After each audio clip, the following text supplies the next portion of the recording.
Hey guys, it's Chris at Highland Guitars. Welcome to my YouTube guitar building channel.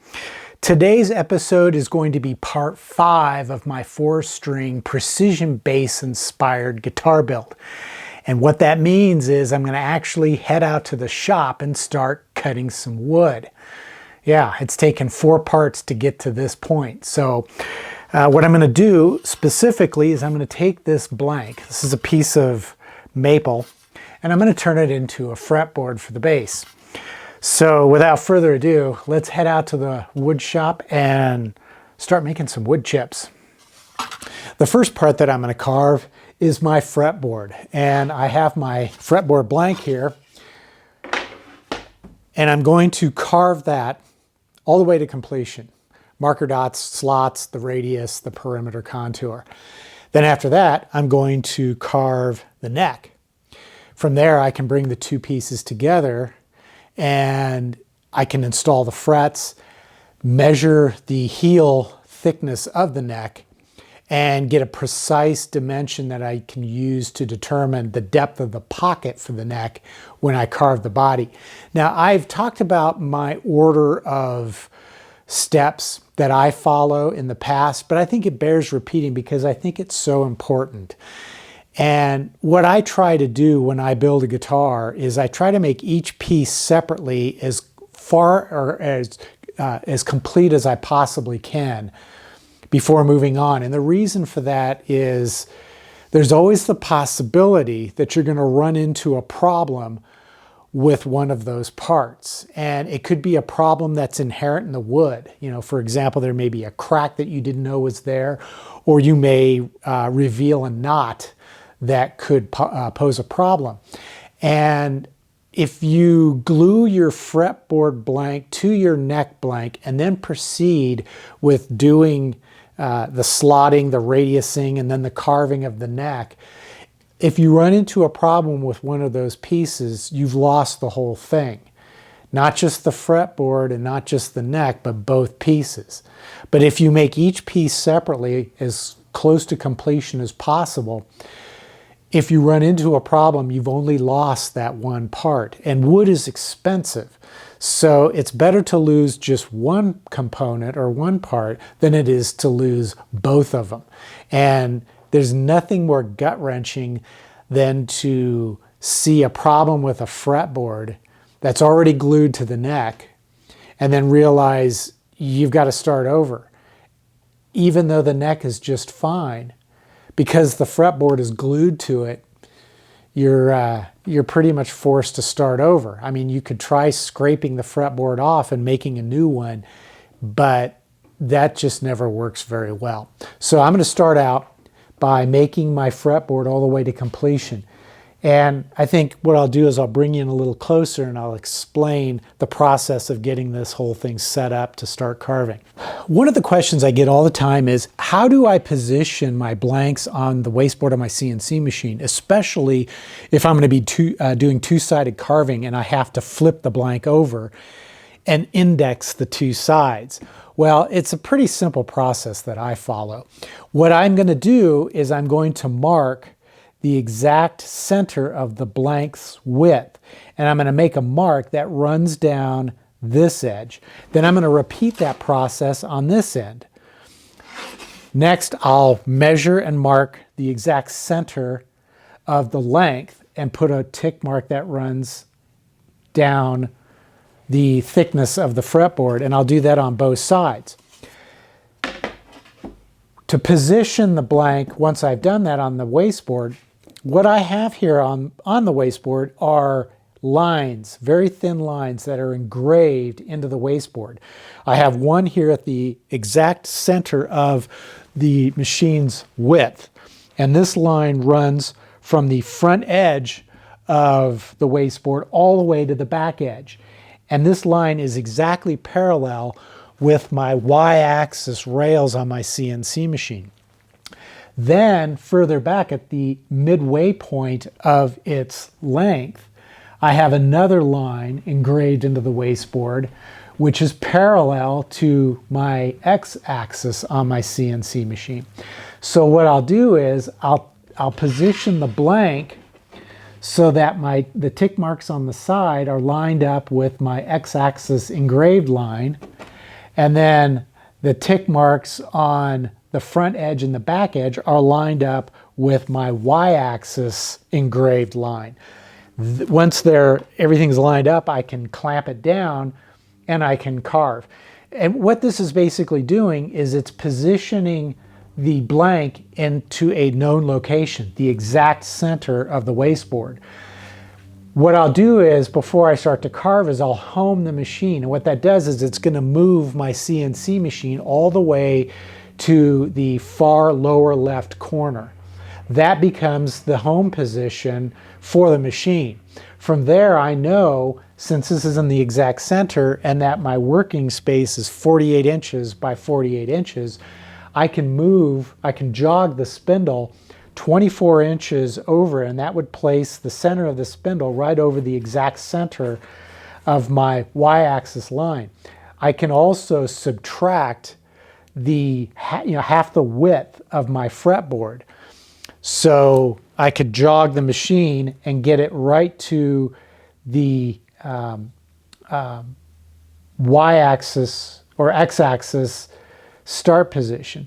Then I would jog it back 24 inches, which would place it at the center, but then I could subtract half the length of my fretboard, which is going to place my spindle directly over my lower left corner of my blank, which is the XY start position. Then, with the bit that I'm going to use chucked into the spindle, I'll use a probe to precisely locate the Z-axis start position. And the way it works is the bit will come down, this part is placed on the blank, and then this clamp is placed on the chuck of the spindle. And as the spindle moves down with the bit in it, as soon as the bit touches this piece of brass, it backs off a set amount. And then the machine will know, because of the thickness of this probe block, this piece of brass, as well as the distance that the bit backs off, it knows exactly how far below the tip of the bit the workpiece is. So that's how I set the Z-axis start position. And then once all that's done, I can start to do all my carving operations, each of which will always start from this same XYZ start position.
All right, the next logical step would be to radius the fretboard. But before I can do that, I'm going to make and install my fret marker dots. That way I can radius those at the same time that I radius the fretboard. Since my fretboard is maple, I'm going to use some scrap ebony, and I'm going to drill out some 1/4 inch diameter plugs using a plug cutter on my drill press.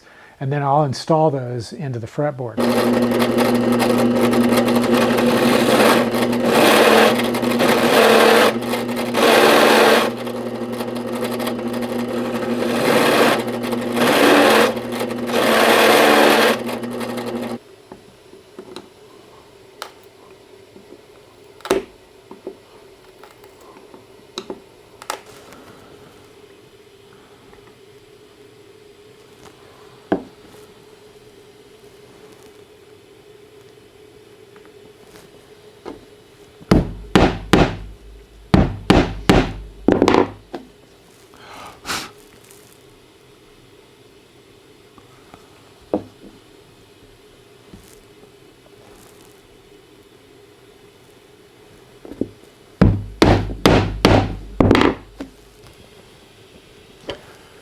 Now I'm ready to carve the radius.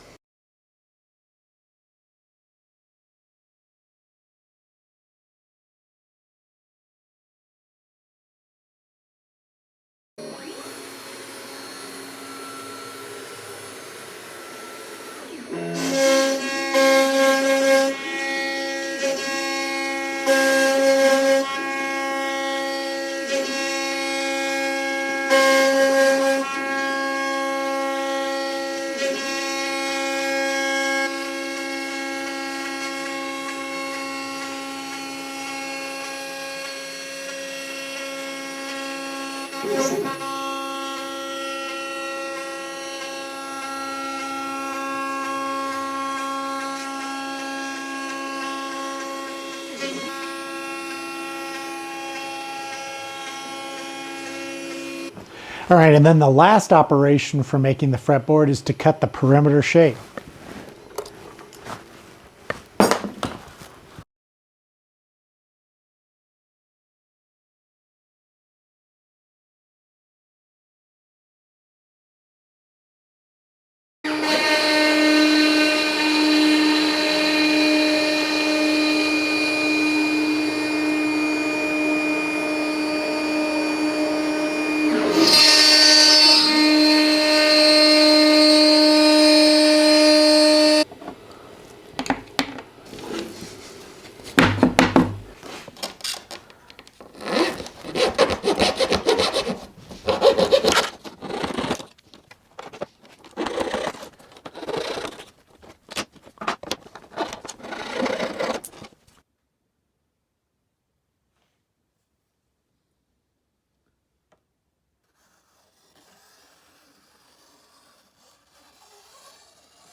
All right, well, the fretboard is now finished, and I think that's a good stopping point for this episode. In the next episode, I'm going to make the neck. So hopefully you found this episode to be entertaining or educational.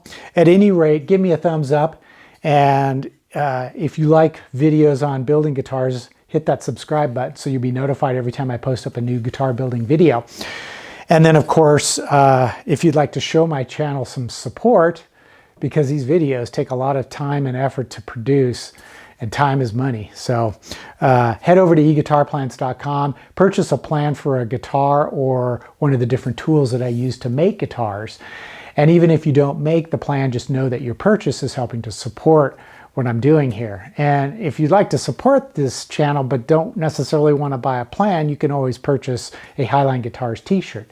I have them displayed down below. And if you can't see the t-shirts that I have for sale, there's a link in the description below. So in the meantime, as always, take care, stay safe, and I'll see you soon.